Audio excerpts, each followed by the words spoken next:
You're listening to Unshaken, the Hope Dealer podcast, where we rise, heal, and make no excuses. I'm your host, Jason Brooks. Let's turn trauma into truth and pain into power. Let's go. All right, y'all. Welcome back to another episode of Unshaken, the Hope Dealer podcast. I am your host, Jason Brooks, and I am here with Jeanie Baker. This is an episode that I have been waiting for. Jeanie is my Reiki Master, and I met her about three and a half years ago. August 1st will be my 4-year sobriety date, and I owe a lot of credit to Jeanie. Like I said, I met her about 3.5 years ago through a mutual friend. You know, when I was in my rehab, that's when I started getting into holistics, energy healing. So it was a blessing in disguise when I got introduced to Jeanie. We did Reiki 1 and did my Reiki 2. And then unfortunately, she moved away and broke my heart. But without further ado, I do want to introduce Jeanie. Jeanie, thank you so much for being on the show. Tell us a little bit about yourself. Give us your background, name of your company, where you're based out of. But let's go. Ciao, Jason. Thank you so much for having me. Also, where do I start? So, Jeanie motherfucking Baker, let's start there, right? I'm so honored to be here with you and to also be a witness and observer of your journey and a supporter of your journey. It's just so beautiful to watch you shining your light and your voice in the way that you're doing and supporting others on their journey. So I first want to shout out to you first. I am Jeanie Baker. I call myself an intuitive healer, an intuitive embodiment healer. I've heard a voice since I was 3 years old speak to me. And throughout life, adulthood, life kind of took over and I forgot about the voice and I stopped listening to the voice. And through Reiki, through yoga, and through organic foods, what I say is I came back to my soul. And now I call it the human and spirit dance because I have to honor both parts of myself. And that voice now guides me. I currently live in Italy. It's been a dream of mine since I was 19 years old. My family is Italian. And so I received my dual citizenship in March. So woo woo, living the dreams of my heart for a long time. My business is Intuitive Soul Coaching and Retreats. I do international retreats around the world. Jason is always asking me to do a co-ed retreat. And I keep telling him I need more conscious men in my life that want to do retreats. So you all out there listening up, I need some company so I can actually go to Italy. Come on now. That's exactly right. That's exactly right. I just finished Flourishing in Italy, a women's retreat about 10 days ago. It was amazing. I have another retreat coming up in Sicily next year. I also do online coaching. I focus on really allowing people to understand that we can get out of our head and get out of overthinking and learn how to live in the body. And what I've understood that to be is emotional safety. Most of us did not have a foundation or childhood of emotional safety. A lot of our vulnerability was taken or robbed from us early on. I have sexual abuse, 3 years old. And so emotional safety was never a thing for me. And I've learned in my own journey to first define what emotional safety is for me and to start to create practices and different modalities, Reiki being one of them, yoga being one of them. For me, it's all about like learning to live in the body, creating that safety, and then I'm protected. Yeah. And so my mission is to support others, to cultivate their emotional safety and to know that our traumas, our past, they don't define us. We have the choice now. We have emotional intelligence different from when we were young. And the power of choice is amazing. And when we can empower ourselves through the emotional imprints, through the traumas, it's fucking game changer. Absolutely. Yeah. So you're past him. Go ahead. Yeah. No, I was just like, I'm a witness to that living example. You're a living example of that. Yeah, I'm a firm believer of that. Yeah. So essentially you're using your past traumas to give back and it fuels you to be able to give back and help others. Yes, for sure. And also, like, I'm about like the Gandhi quote, like, be the change you wish to see in the world. Also, like, how I teach Reiki is like, we have to focus on our own healing first. We have to create that. A lot of, especially in modern society now, a lot of people get certifications and then they just like want to give it away and they just want to help others versus like, we also have to help ourselves. We also have to stay connected to ourselves. I am like, that is like my my communication throughout life and the world. Gotcha. So, okay. So I do talk about a lot on my podcast about holistics and energy healing. And I do talk about, there's a lot of people out there listening that probably think that I'm probably kind of strange. I'm sure you hear that a lot too, that, there's a lot of non-believers out there. So if you could just give like a quick synopsis, I know it's kind of hard to do that, but for those out there listening that have no idea about like Reiki or energy healing, how would you describe Reiki? So I first want to take it back to like when we're in Okay. grade school and we learn that every of energy. And we're young and we understand that concept. And then as life takes over, a lot of us in adulthood forget that. So if we take it back to foundation, science has proven everything is made of energy. And so Reiki is literally the Japanese translation of universal life force energy, which is accessible to all of us. And through like Reiki trainings, like you've gone through, we learn how to channel that universal life force energy intentionally, specifically. I still do that every day. I'm the channel for Me too. Me too. Me too. Every day. Every Yeah. day. So how long, I know this has been a lifelong process for you. So how long did it take you before you actually became a Reiki master? I took 7 years. 7 years. And my journey was even longer than that. But from Reiki 1 certification to Reiki Master certification, I took 7 years. I'm a firm believer of I had to embody my teachings before I could become a Reiki Master, before I could teach it, before I could start serving the world with it. And one of the reasons is because my empathetic body, for those who identify as empaths, I also identify as an empath. My theory is all of us are healers and all of us are empaths. And my empathetic body used to take over. So if I loved you, you're my friend, we go on a walk and your hip hurt, well, within usually a short amount of time, your hip started feeling great and I started limping. Yeah. And somewhere subconsciously, I was taking that on. And somewhere, also maybe consciously or subconsciously, I thought I could take it on for you better. And so what I've learned through Reiki is that everybody has their own journey, that I can support people and also they're on their own journey. We all learn in different ways. And so through that 7-year journey, I have 7-year cycles actually that show up quite a bit. But through that 7-year journey, I started understanding about emotional safety, about releasing my empathetic body. I can have empathy for others, but I don't have to take their shit on. And then that led me to be able to go through my Reiki Master. And then what I say is like in 2013, I fully came out. I fully came out as like the healer that I am, the intuitive that I am. And I know that journey is also about self-acceptance and releasing judgment. Because when I used to tell people I hear a voice, I used to feel their judgment. I would see their judgment. And now I don't give two shits. Gotcha. Yeah. I draw the protection symbol every day. Amazing. Absolutely.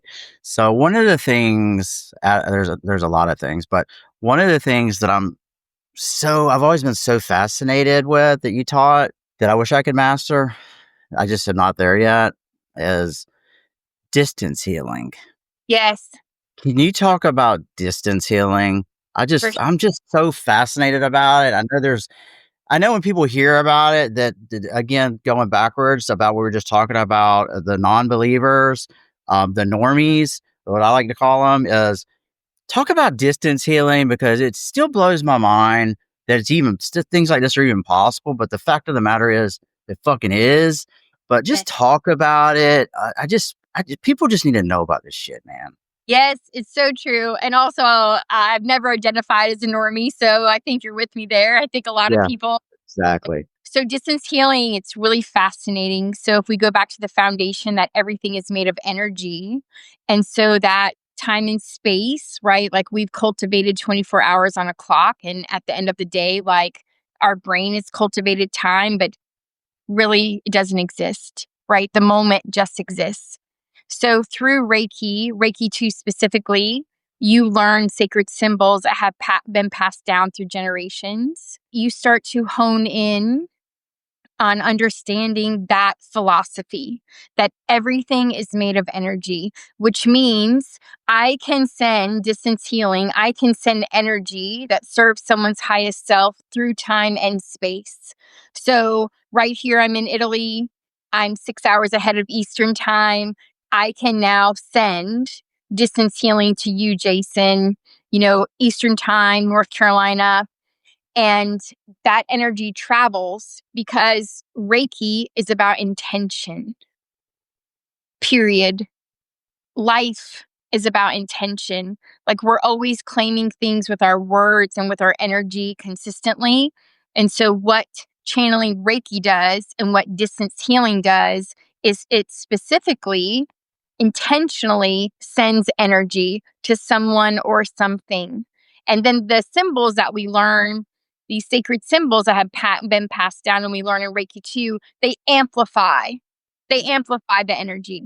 And so, just like with any practice, the more that you practice, you build that muscle, right? So just like when we train with weights, we're building that muscle. It's like muscle memory. So the more that we connect to Reiki, we're building that muscle. We're building that energetic muscle. And it's like, what is like so beautiful is you can track dogs, Yeah. lost dogs, Yeah. in distance healing. You can send specifically to a body part. I had a client who has gone through emergency surgery yesterday. I sent distance healing to her. You can send it for the overall good of someone because we also have to come back to the foundation.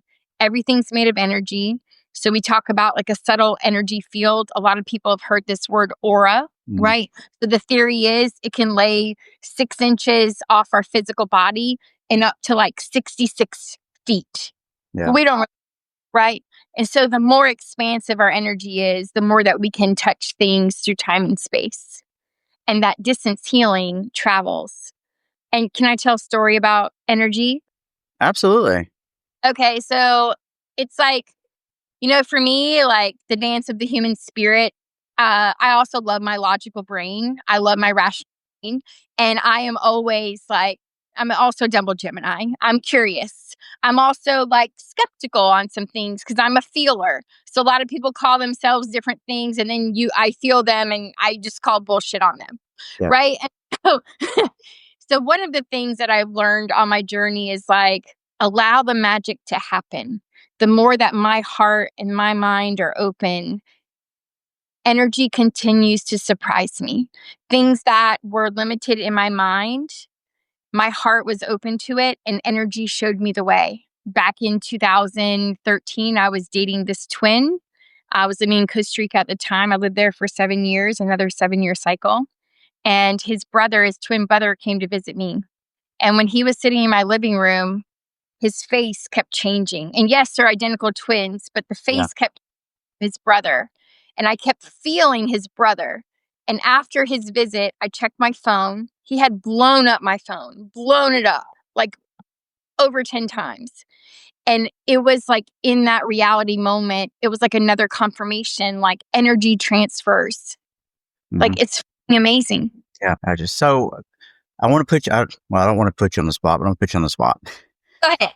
Yeah. Oh, So is there any situation that stands out to you that you would talk about? No names, of course, but that you can really remember in which you did in a session on somebody that, like I said, it just stands out that you just had a session with and you really help them out that just really stands out. I'm sure there's probably been a million of them, but that you feel comfortable talking about.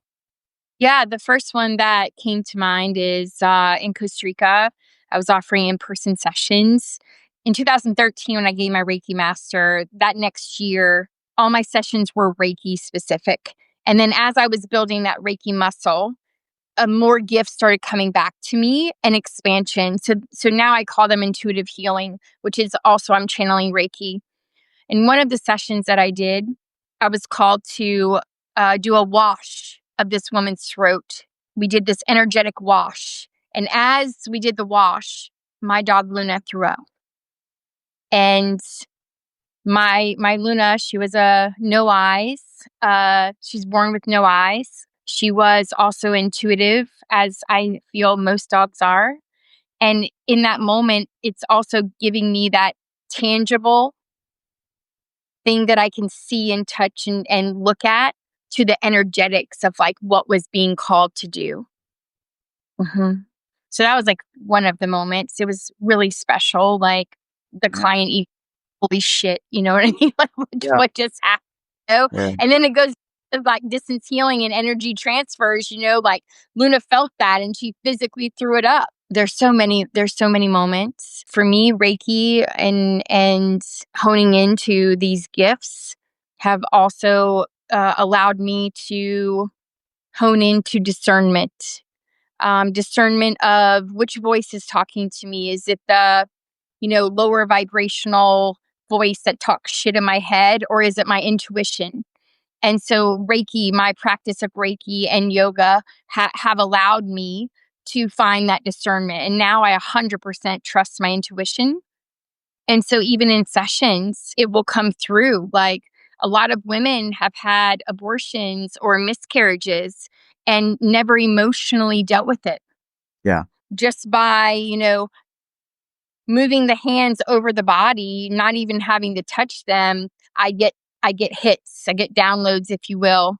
And a lot of times those things still show up for people, whether it was an abortion or whether it was a miscarriage. And, the deeper we dive, we understand like how that emotional imprint has impacted their lives and impacted the way that they're making decisions or showing up in their lives. A lot of people have, guilt and traumas and grief that they never dealt with.